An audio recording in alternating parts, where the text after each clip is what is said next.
Welcome back, everyone, to Crypto and More. Today's going to be news day. It's just a few articles I read online that caught my eye that I thought was pretty interesting, um, that I thought you guys would be interested in knowing as well. But to start things off, we're going to talk about Cardano. It says more than 70 new smart contracts landed on Cardano in the last 30 days. Between December 13th and January 13th, the number of smart contracts based on Plutus, a Cardano-based smart contract platform, has added 72 projects, growing from 897 to 969. Right now, and it's not just Cardano. I think there's a lot of interest in layer ones, layer twos, uh, blockchains out there. That coins like Harmony, Solana, I believe Terra Luna, Polygon, and many others. They have been on the rise recently, especially, when we heard that Ethereum was only about 50% done for Ethereum 2.0. Uh, Still, things might get delayed and so on and so forth. And I think this was really got, people interested in these other projects that already have, either a working product out or a soon to be released product that will have faster transactions, lower fees, and where you could actually put your, project or dApps in, Um, I think this is really awesome though. I hold Cardano. The fact that they keep adding new smart contracts into the blockchain and having more interest in it, I think it's extremely bullish. I think it shows how strong, Cardano is. Um, and I'm looking forward to it. There's a couple projects that I know that I'm invested in that they're not moving necessarily from Ethereum to Cardano. They're gonna be a multi-chain, blockchain. So they're gonna stay on Ethereum, but also have things on the Cardano uh, network. So I'm pretty interested in it. I think this is pretty exciting. So we'll see how it goes. We'll see when they launch. I can't wait till they launch the actual, when they get off the test net for the smart contracts and get into, the main net. So really excited. Um, Next up is Komodo. Komodo to introduce 12 blockchain protocols in the next version of Atomic Dex. I've heard of Komodo before. I was looking into them a while ago, but I have not kept up with them in a long time. So excuse my lack of knowledge about them, but I read this and I thought it was really interesting. Um, and I might look into them a lot more now. But it says on Wednesday, Komodo, a multi-chain architecture network, announced the introduction of 12 protocols on its non-custodial multi-coin software wallet and atomic swap-powered decentralized exchange, Atomic Dex. And then the 12 protocols will consist of Avalanche, Polygon, Harmony, Phantom, Smart BCH, Ethereum Classic, Moonriver, KuCoin, Community Chain, Huobi, Ubiq, Arbitrum, and Optimism. It says with the latter two being wallet only. Um, where did I see it? Unlike, I think it was right here. Unlike cross-chain functionality, multi-chain enables users to access their crypto without the use of wrapped or proxy tokens, with potentially better security results. Adding these protocols like Polygon and Avalanche adds a new whole level of accessibility. Let's see. Where did I see it?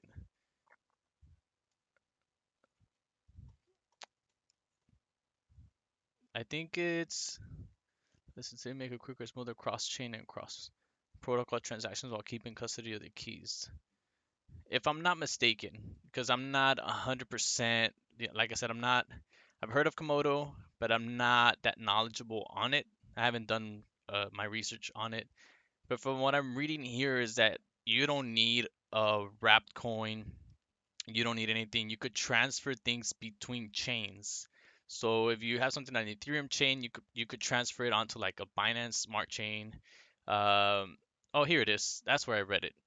After the upgrade, users will be able to swap Avalanche tokens to Polygon, Ethereum to Binance Smart Chain, etc., and vice versa. I think that I think that's extremely amazing. The fact that they have a product like this. Like I mentioned, I've heard about them before. I must have.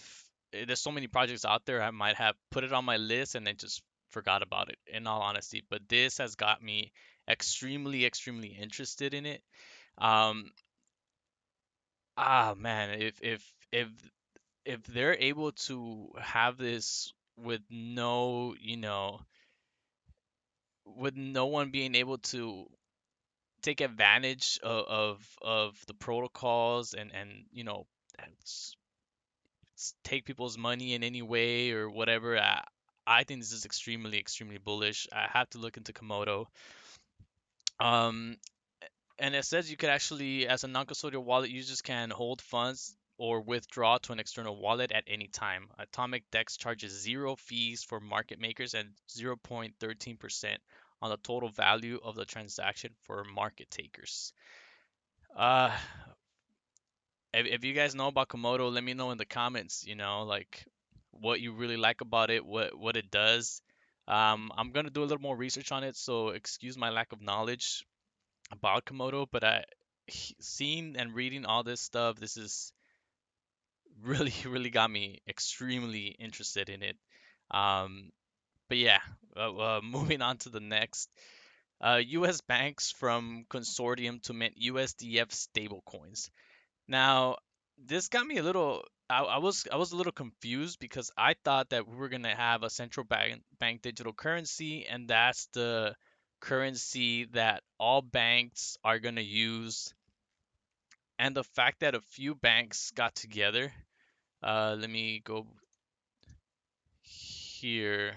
So the few banks that are part of the consortium is the New York Community Bank, NBH Bank, First Bank, Sterling National Bank, and Synovus Bank. Um, I guess they form like an alliance, like a consortium where they created a USDF, stable coin, and they'll be able to use that and transact and send money back and forth between the banks and the customers.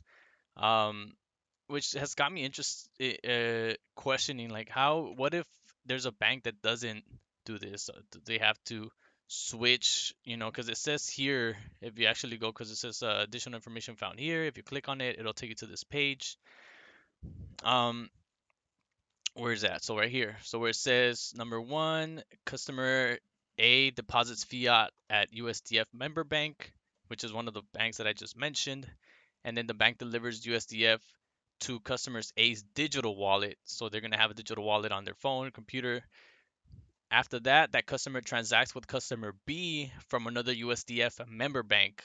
So it has to be another bank of the ones that I just mentioned, and then customer B delivers USDF to their bank, which is going to be one of those banks, and then bank creates a fiat deposit in customer B's name, and then bank settles USDF and fiat balances.